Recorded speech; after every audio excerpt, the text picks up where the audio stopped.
ഈ മാഷ് പറയണം ഒന്ന് കേട്ടു നോക്കി.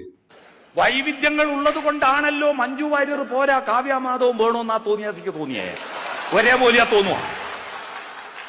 ഒരേപോലെയാ തോന്നൂലല്ലോ. ആ വൈവിധ്യങ്ങളല്ലേ സൗന്ദര്യമായി മാറിയത് അല്ലേ? വലിയ താമരപ്പൂവിന്റെ ഇതള് പോലെ കണ്ണുള്ളവൾ അതാണ് കമലാക്ഷി, അംബുജാക്ഷി.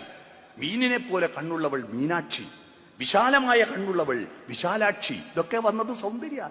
സ്ത്രീകൾക്ക് വലിയ കണ്ണാണ് സൗന്ദര്യം, പക്ഷെ ആണുങ്ങൾക്ക് ചെറിയ കണ്ണാ സൗന്ദര്യം. അതുകൊണ്ട് ആണുങ്ങളെ വൈവിധ്യങ്ങളാണ് ഈ ഭാരതത്തിന്റെ സൗന്ദര്യം. എരഞ്ഞോളി മൂസന്റെ പാട്ട് കേട്ടിട്ടുണ്ടോ? എന്തെല്ലാം വർണ്ണങ്ങൾ, ഏതെല്ലാം ഗന്ധങ്ങൾ, ഏതെല്ലാം പൂക്കളി ഉദ്യാനത്തിൽ, അതുപോൽ ഏതെല്ലാം ജാതിക്കാർ ഭാരതത്തിൽ.